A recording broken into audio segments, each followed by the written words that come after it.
Hey guys, welcome back to We Watch Movie. I am Mike. Thanks for taking a moment of your day to spend it with me right now in the weirdest of ways.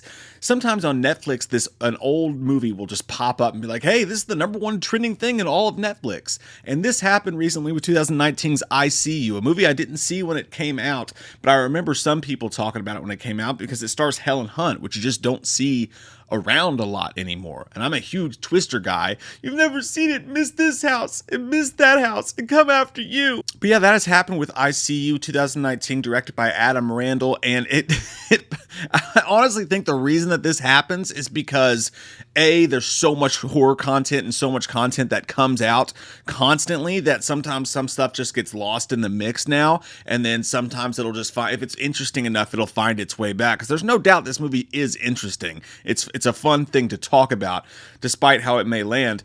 But and also I think on the flip side of that, it's because Netflix doesn't really have a whole lot of new content these days. They just don't. So they're like, I feel like sometimes someone over at Netflix is like, hey, let's pick one of these movies we like and just bump it up. Because there's something about the human condition where you see something and it's trending and it makes you want to watch it. There's some safety that you get deep down inside when you watch a movie that you know it's trending that tons of other people are watching. No, am I just a fucking weirdo? Cool. I'll give a quick non-spoiler review just in case you decide that you want to see it, because this is a movie that if you're going to watch it, you definitely want to watch it with no spoilers. So I'll do a quick non-spoiler review and then we'll get into the spoilers and most of the reasons for why it doesn't end up working.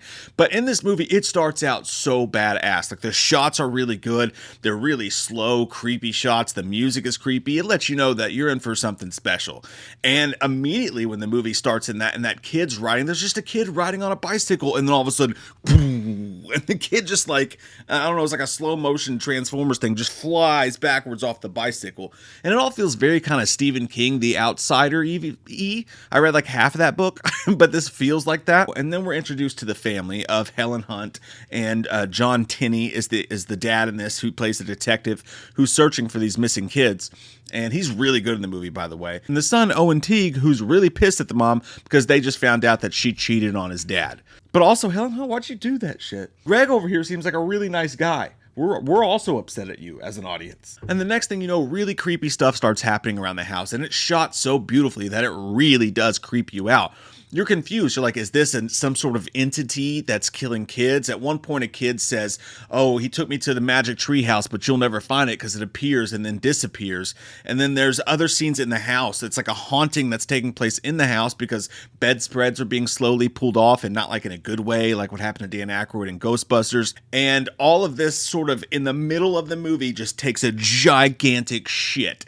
And the camera pans out to something else, and then you realize the twist. And the twist changes the entire movie, and in the second half is a completely different movie, leaving this to be a trail of two movies. But the problem is the first half is so entertaining, and it's so twisted, and it's so well shot, and it's so creepy.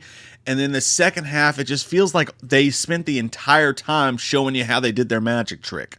The entire second half of the movie is them just literally showing you how each step of that happened, and then it throws a few more twists at you along the way, and at some point you're like, you guys are just stretching this thing fucking thin. At this point it's twine, and I don't even know if it's believable or not, or if any of it makes sense, but you've gone through so much effort to prove to me that this twist could happen. I feel like I was watching a really cool movie that was going to go somewhere really neat, almost Donnie Darko-ish, just fun.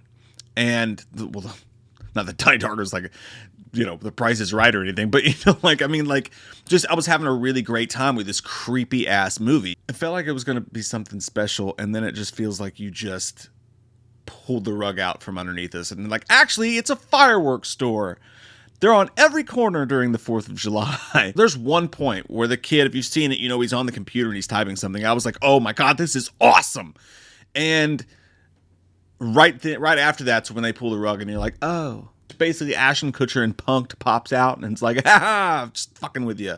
So, yeah, as far as that stuff goes, I thought that the movie had something really special, and I hope this director goes back and does something along those lines again, because I'd really like to see where that movie would have gone. If you just come out of nowhere with a fucking magic trick, I'm gonna be like, holy shit, that was cool. But if you sit down and you make me do that weird thing at Laser Quest when they sit you down and you're holding your guns and they talk to you about safety for 25 minutes, kind of just sucks the air out of the room. Kind of felt like that's what happened with this twist. My overall rating of the movie is going to be a 6. First half of the movie was like a 9. Second half of the movie was like a 4.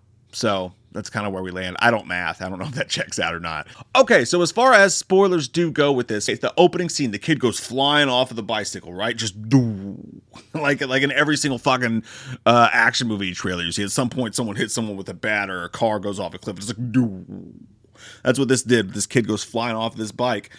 And the whole time you're like, okay, well, I saw the kid magically go flying off the bike, so it is supernatural, right? You see the covers move off the dad, you see all this shit happen. You're like, it's supernatural, but also there's a real child killer at play here. What's going on, Steve? The point of the movie where I was losing my biscuits in like a good way was when that kid was on the fucking computer and the guy's like, do you know what frogging is? And then the video comes up and the kid's watching this dude in his house wearing this frog mask just in his home, and then you're like, and then he appears behind him. At that point I literally went, what the fuck? And to me, like, almost literally I was like, this is awesome, like out loud, alone in my underwear in my living room. I was just like, this is literally awesome. And ironically enough, that's when the movie flipped, and then all of a sudden the camera pans all the way out. And I like that shot, by the way. Beautiful fucking camera work up to this point. Goes out to the street, and now we're doing found footage shit. And it's like we just went from beautiful, like crisp, well-made filmmaking to this found footage. And now we're with these teens, I don't know, like 19, 20-something teens, and they're the froggers. And what frogging is I've never heard of this term before. It's PH, ROGGING. They sneak into rich people's houses and they sleep in their houses at night while they're home. And then when they're gone, they just like hang out and eat their food and shit. I don't know if this is actually a thing or it was made up for this movie or why it's called. Well, that's why it's called frogging, because I don't know why it's called fucking frogging. But I do know that the mask was cool. The kid brought that mask. That mask was freaky. I mean, in some lights, yeah, it looks kind of stupid, but in other lights, it's scary as shit. That's when the movie just goes to shit. First off, they had to spend 20 minutes explaining to us what frogging is and show us these kids breaking into this house that we've already seen 100 times. We know the ins and outs of this fucking house. You know what I mean? And then they're showing it to us again, and they're sleeping up there. And I was like, that was an interesting twist, but I'm still on board because I want to know, A, what's happening with the kids, and B, what was happening in that scene where the dude came out with the axe or whatever towards the dad. So clearly there's something sinister. These aren't just kids having fun and fucking with people. And then the guy goes all, the dude from The Purge, and gets all weird. He's like, I like it. I like fucking with the rich people. And the boyfriend comes over. Oh, but we didn't even mention fucking Helen Hunt in the regular review. She's just kind of there, just like high as shit the whole movie. Like, I'm sorry. What? And then the dude from fucking True Blood is the guy she was banging. And he was weirdly bad in this because he's just like over the top. He looked like he just took 17 Adderall. He's like, come on, I love you, touch me. Woo, I got hit in the back of the head. Isn't this crazy? Oh my God, you have a sink. I love sinks. And then that whole scene, how it plays out, he gets hit in the head and killed. And then ultimately, as you know, you find out it was the dad, who I swear to God was in another room when that shit was going on. Or why did he just come home? And he's like, there's no one there. It's very, very stretchy pants. Sometimes when you're an adult, you have to wear stretchy pants. And that's what this movie's plot is. It's very, very stretchy pants. But still, they go through painstaking they go through a lot to try to tell you, no, this really happened. We got you. I swear to God, just watch. And they have to take you through the entire movie again from the Frogger's perspective to explain to you their twist, which was super annoying. Because talk about not being scary. This fucking weird Frogger dude who's like angsty teen smoking cigarettes on the roof is supposed to be the scary thing. Like, I thought this entity was going on, this imaginary fucking thing, supernatural, darkness, twisted demon shit. And it's like, no, it's this angsty fucking teen. Talk about sucking the wind out of the room. The suck zone, Helen Hunt, all that interesting stuff. The dad going through the grief that he was going through, that his wife had cheated, and then you find out, oh, actually he deserved it because he's literally a murderer of children. The twist that he was the killer was shocking, but also disappointing because you actually kind of liked his character, I felt like, up to that point. And also, why are you hiding bodies right next to a search party who's already searching for bodies? I don't know, that was fucking weird. But like, look, the twist worked and they were surprising.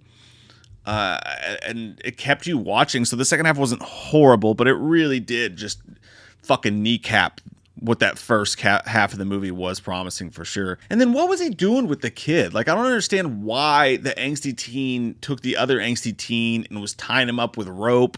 Like, was he going to kill him? And then at the end, you have that guy survive because he's supposed to be the good guy now. It's like, that guy's not a good guy. That guy's a total douchebag. I didn't want him to fucking survive out of everybody. So all that stuff was just really dumb to me. But, oh yeah, and then the kid flying off the bike.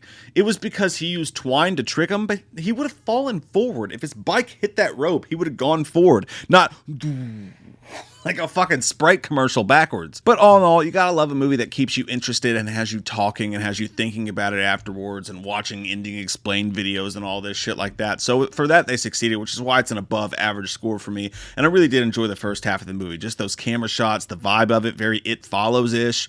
Just slow at its own pace, creepy with you. And oh my God, by the way, the detective wakes up in his own piss, right? And that's because that fucking asshole kid stood on top of him and pissed on him. Like right on his dick too, just peed right there. Who the fuck, well, I guess that's why he didn't wake up, because he was taking the Ambien. And I guess they knew that because they knew he had Ambien because he was drugging his friend with the Ambien. But like, damn. That's got to be some good fucking Ambien. I mean, to have another dude pissing warm piss on your crotch and you weren't even drinking. Maybe had a beer with the Ambien.